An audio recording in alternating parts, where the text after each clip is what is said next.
Shalom, selamat malam. Walaupun di belakang saya masih terang, tapi saya mengucapkan selamat malam karena tayangan ini disiarkan jam 6:30 ya malam, yaitu ibadah KPK online ya.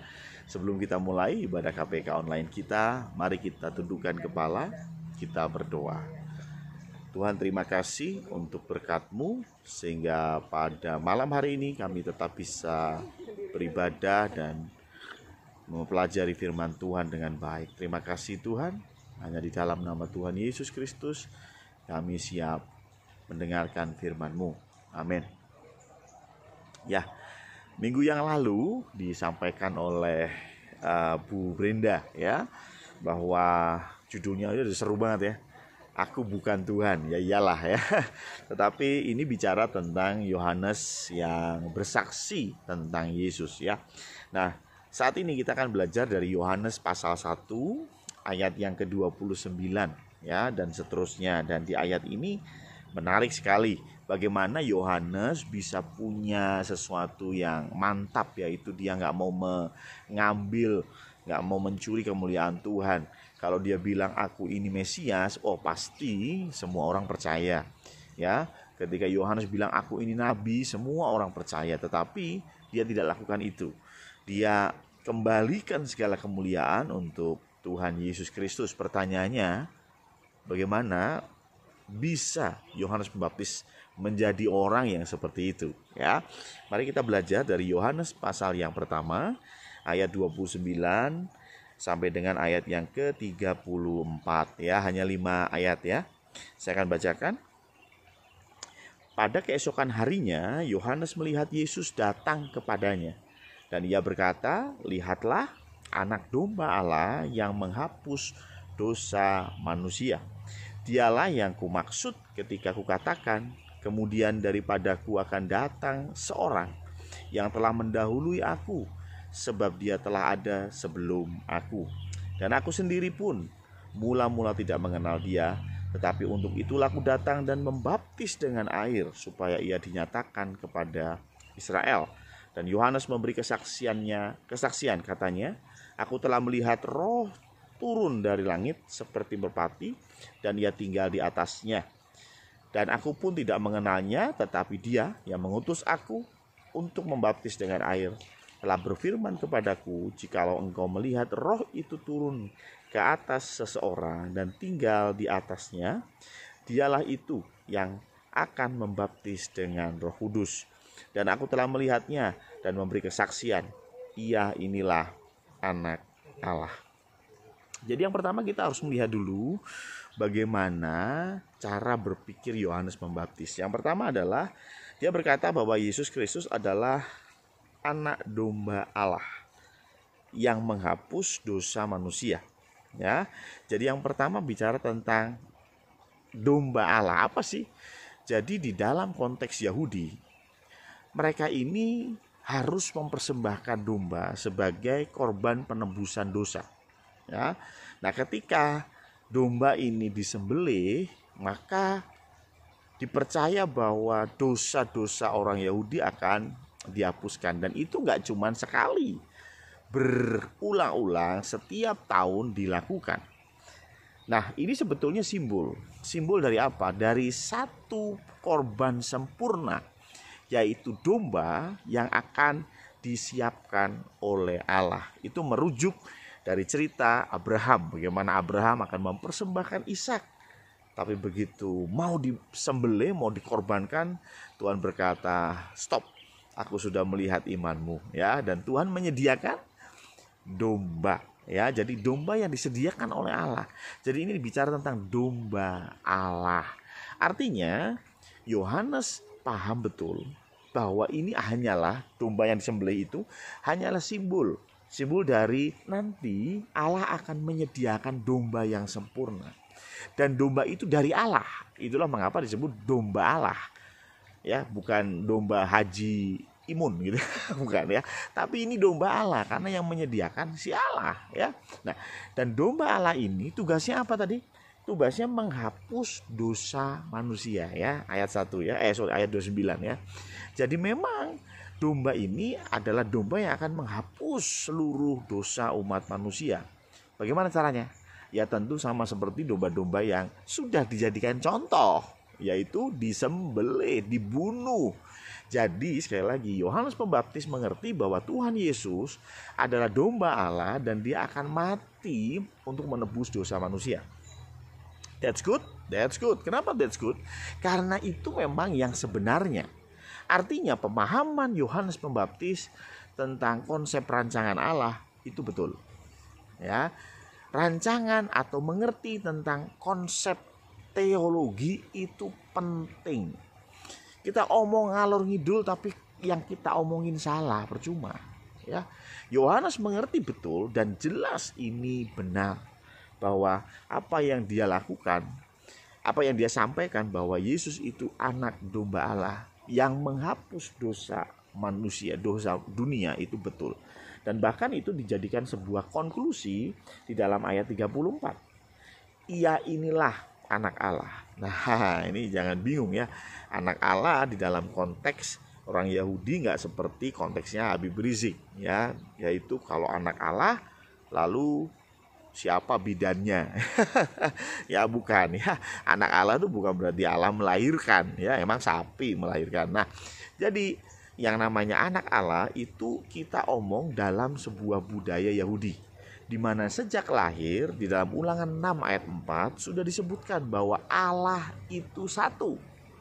Allah itu Esa. Jadi dalam konteksnya itu nggak berbicara tentang Allah di mana Allah ini punya anak, bukan ya. Jadi Allah dan Allah itu sebuah hakikat, sebuah natur gitu ya. Sehingga ketika bicara anak Allah, maka ini bicara tentang Allah itu sendiri. Saya contoh, saya ini naturnya manusia. Pertanyaan saya itu manusia atau anak manusia? Ya anak manusia itu ya manusia. Berarti yang benar mana? Manusia atau anak manusia? Ya sama-sama, semua benar, yaitu manusia gitu ya. Jadi Yesus itu Allah atau anak Allah. Sekali lagi, Allah adalah natur, Allah adalah hakikat. Saya manusia, tapi juga saya adalah anak manusia. Betul nggak? Ya. Jadi ketika Tuhan Yesus disebut sebagai anak manusia, anak Allah, itu bukan berarti Allah itu punya anak gitu ya. Saya kasih satu ayat ya. Yohanes 5 ayat 18. Sebab itu orang-orang Yahudi lebih berusaha lagi untuk membunuhnya. Membunuh Yesus maksudnya. Bukan saja karena ia meniadakan hari Sabat, tetapi juga karena ia mengatakan bahwa Allah adalah Bapanya. Yesus mengatakan Allah adalah Bapanya. Berarti dia anak Allah. Ya kan? Nah, tapi yang jadi permasalahan gini. Dan dengan demikian, jadi ini permasalahannya. Dan dengan demikian ia menyamakan dirinya dengan Allah. Menyamakan dirinya dengan Allah karena dia dikatakan aku ini Bapa itu Allah, Allah itu Bapakku. Berarti aku ini anak Allah. Berarti aku sama Bapa sama hakikat maksudnya. Ya. Jadi Allah itu hakikat. Maka dari itu sekali lagi apa yang dikatakan Yohanes, konsep teologi Yohanes benar banget ya, bahwa domba Allah berarti domba yang disediakan oleh Allah yang akan mati untuk menebus dosa umat manusia, dan itu semua hanya bisa terjadi kalau domba Allah adalah Allah itu sendiri. Makanya dikatakan bahwa ia inilah anak Allah. Jelas ya. Jadi yang pertama, kenapa Yohanes bisa begitu luar biasa, Yohanes Pembaptis maksud saya, yaitu karena dia punya konsep teologi yang benar. Dia mengerti betul apa yang dimaksud teks di dalam Alkitab. Dia mengerti betul apa yang menjadi rancangan Tuhan yang tertuang di dalam Alkitab. Yang kedua, apa yang bisa membuat Yohanes Pembaptis mantul betul ya? Yaitu coba perhatikan ayat yang ke-33. Ayat 33 berkata, "Dan aku pun tidak mengenal dia." Dan aku pun tidak mengenalnya, maaf ya. Aku pun, jadi Yohanes Pembaptis ini nggak kenal Tuhan Yesus. Jelas ditulis ya. Ya, tetapi dia yang mengutus aku untuk membaptis dengan air. Jadi rupanya dia diutus oleh Allah. Ya, tapi dia belum mengenal Tuhan Yesus. Dalam arti kata, ya memang ini sepupunya ya, tapi tidak mengenal bahwa ini betul, ini benar gak sih? ini adalah sang Mesias. Betul nggak Tuhan Yesus itu Mesias? Dia kan sepupu gue gitu ya. Gue tahu emaknya tante gue gitu ya. Jadi Yohanes belum mengerti, belum mengenal ya. Dan ini perjalanan iman daripada Yohanes. Awal Yohanes nggak ngerti, nggak punya iman, tapi dia lakukan apa yang Allah suruh. Yaitu apa tadi? Allah mengutus aku untuk membaptis dengan air. Ya udah, karena Allah suruh aku membaptis dengan air, aku lakukan. Sampai pada suatu hari dikatakan apa? Untuk membaptis dengan air telah berfirman kepadaku. Jadi Allah Bapa berfirman kepada Yohanes Pembaptis, jikalau engkau melihat roh itu turun ke atas seseorang, jadi nggak tahu nih siapa ya, dan tinggal di atasnya, dialah itu yang akan membaptis dengan Roh Kudus. Jadi dialah Mesias. Jadi si Yohanes itu belum tahu siapa itu Mesias. Ya, dia mengerti dari skrip bahwa akan ada Mesias yang datang, dia itu datang dari Allah dan dia adalah Allah sendiri yang akan mati untuk menebus dosa manusia. Tapi siapa orangnya dia gak ngerti. Tapi Allah bilang, lu baptisin orang deh. Ntar kalau kamu baptis dan ada seseorang yang dimana roh Tuhan turun atasnya, wah, itu Mesias. Itu Allah omong sama Yohanes Pembaptis. Allah omong begitu. Dan benar apa yang dilakukan ketika Yohanes membaptis Tuhan Yesus. Roh turun dari langit seperti merpati. Ayat 32 ya.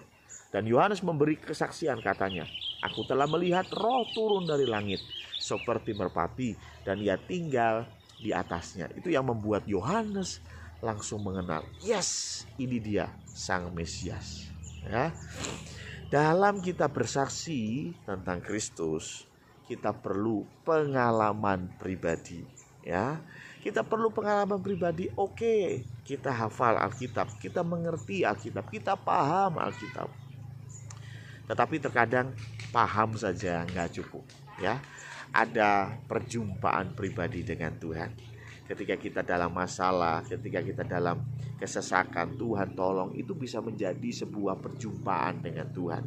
Tapi nggak selalu dalam masalah. Ketika kita melakukan apa yang Tuhan suruh, hey, Pak Danu melayani.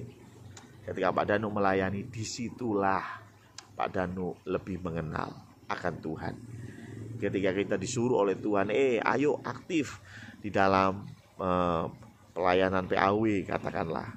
Nggak ada hubungannya PAW sama mengenal Tuhan lebih dalam. Ada baptisan aja ditunjukkan bagaimana siapa itu Mesias ya. Jadi artinya ikuti saja apa yang Tuhan perintahkan. Tuhan suruh kita setia kepada Tuhan, setialah. Suatu hari kita akan semakin mengenal Kristus. Dan ketika ada pengalaman pribadi ditambah pemahaman Alkitab yang benar, maka kita akan mengerti bahwa Yesus Kristuslah yang pantas menerima segala pujian dan hormat ya, karena dialah sang penebus kita. Dan itu membuat kita layak di hadapan Tuhan. Itu yang membuat kita bisa seperti Yohanes Pembaptis, bersaksi kepada siapa saja tetapi tidak mencuri kemuliaan Tuhan. Amin. Mari kita tundukkan kepala, kita berdoa. Tuhan, terima kasih untuk berkat-Mu pada malam hari ini. Walaupun hamba-Mu ambil video di pagi hari, tetapi kami yakin ini pun akan tersampaikan dengan baik di malam hari. Dan kami bersyukur Tuhan untuk kembali kami diingatkan akan firman Tuhan. Biarlah kami belajar tentang Alkitab lebih dalam, terus melakukan apa yang Tuhan suruh kepada kami sehingga kami semakin mengenal Engkau. Dan dari dua dasar itulah kami bisa menjadi saksi Kristus yang benar. Terima kasih Tuhan, hanya di dalam nama Tuhan Yesus Kristus kami berdoa. Amin.